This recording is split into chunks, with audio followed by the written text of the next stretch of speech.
we have one of our Malvern staff, Schandra, is going to be doing a book talk on one of the books we have here, and she'd like to tell you a little bit about it.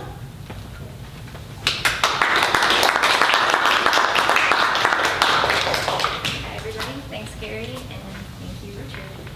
I'm going to be talking about Bartleby the Scrivener, which is a very hard word to say, by Herman Melville. Herman Melville of Moby Dick fame is an author who requires very little introduction. However, the average reader would be hard-pressed to name any of the writer's other titles, of which there are many, such as Bartleby the Scrivener. And for those who don't know, a scrivener is a law copyist or a clerk. The mid-19th century tale set on New York's Wall Street opens with the elderly narrator characterizing himself as one of those unambitious lawyers who never addresses a jury or in any way draws down public applause, but in the cool tranquility of a snug retreat does a snug business among rich men's bonds and mortgages and title deeds. He goes on to describe the eccentricities of his 3 staff members, his errand boy affectionately named Gingernut, and his 2 scriveners, Turkey and Nippers.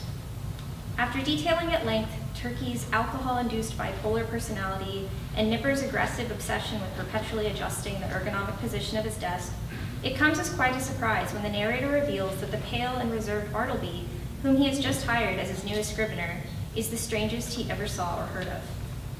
From his first impression of Bartleby, the narrator, expecting him to be a tempering presence in an otherwise chaotic workplace, situates his new employee in close proximity to his own desk so that he might call on him readily for assistance. However, the narrator's first requests and all those made thereafter are met with Bartleby's slow and polite response, "I would prefer not to." The narrator, struck by what he described as Bartleby's disarming and unmanning demeanor, cannot bring himself to fire his ineffective scrivener, and meets his passivity with almost equal passivity. Instead of firing the man, the narrator prefers that Bartleby quit him. Instead of throwing Bartleby out, the narrator elects to move his whole office elsewhere. The narrator's frustration seems to culminate when he references a famous historical murder in which John Colt killed a printer with a hatchet because of a dispute over a textbook. From this, the reader begins to suspect the worst, but Melville's deathly foreshadowing is not one of murder.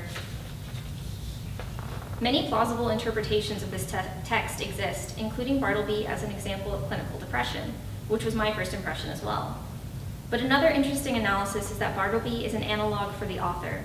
If this novella is the story of a young man caught up in the rat race of commerce finally just saying, "I would prefer not to," then Melville's story, after the publication of Moby Dick, is that of a writer caught up in the rat race of publishing and fickle public opinion. Whatever the authorial intent may have been, this bite-sized book, which ushered in the age of modernism, is one of Melville's greatest triumphs.